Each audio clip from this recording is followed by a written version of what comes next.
Hello friends, welcome to our informational series. Today we are going to talk about recovery under Securitization and Reconstruction of Financial Assets and Enforcement of Security Interest Act, or SURFACE as it is generally known. We will be covering securitization, reconstruction as well as enforcement process. Let's get started.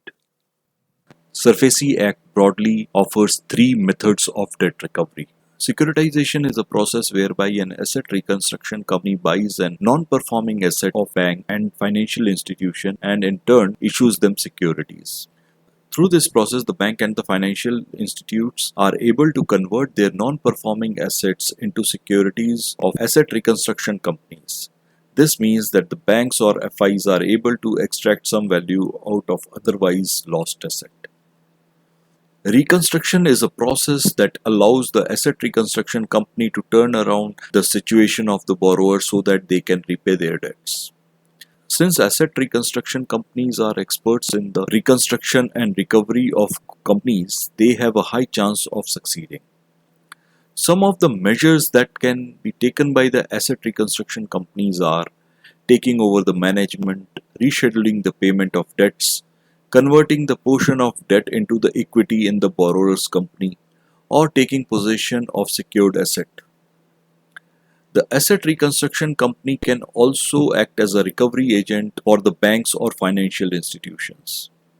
Under the provision of enforcement, the banks or the financial institutions can take over the possession of secured assets of the borrower.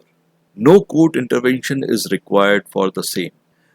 The bank or FI can take help from the local administration in case they face any resistance from the borrower or his men while taking possession.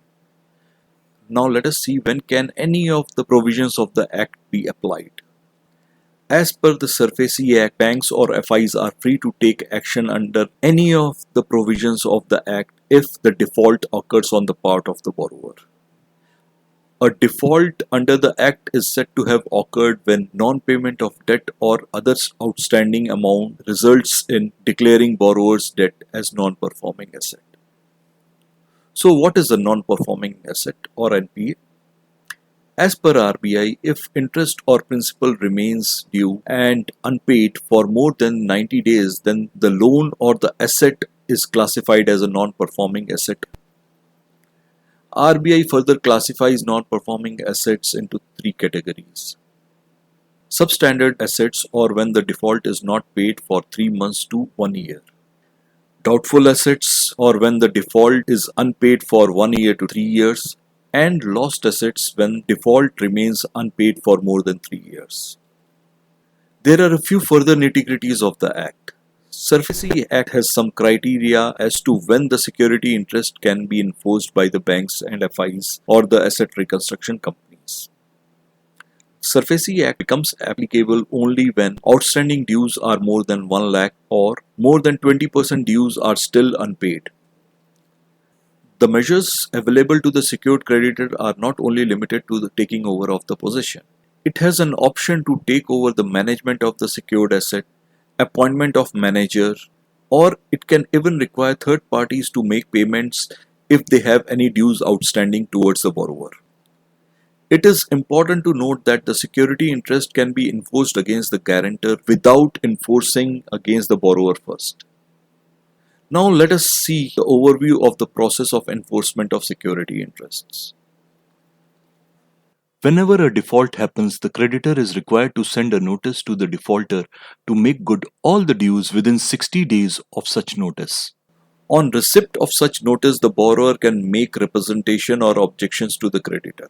Creditor must consider and respond back to the borrower in 15 days, addressing all the concerns raised by the borrower and giving reasons for denial, if any.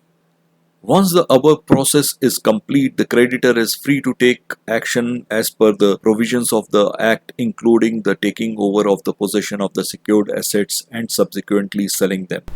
Creditor will make a symbolic possession of secured asset. It is only once the possession has been taken over, the borrower or any person aggrieved can approach the debt recovery tribunal by filing a essay or a SURFACE application. The Debt Recovery Tribunal will usually hear the concerns and deliver its orders. If due process has not been followed, then the debt recovery tribunal can revert back the possession to the borrower. If in case the decision is in the favor of the creditor, or if no application has been filed with the debt recovery tribunal, the creditor can proceed with the sale of the asset. Creditor will file an application before the Chief Metropolitan Magistrate or District Magistrate for taking the actual possession of the property. Creditor may have to deposit fees with the police for taking its help. After taking the physical possession, a notice is sent to the borrower and same is affixed on the property and also published in two leading newspapers. The valuation of the property is done and borrower is served a 30 days notice before the actual sale. If the sale is by public auction, it must be published in two leading newspapers including the terms of the sale. Sale at less than reserve price can only be made with the consent of the borrower. Usually the winner has to deposit 25% of the sale price forthwith and balance within 15 days, else the deposit is forfeited and the property resold.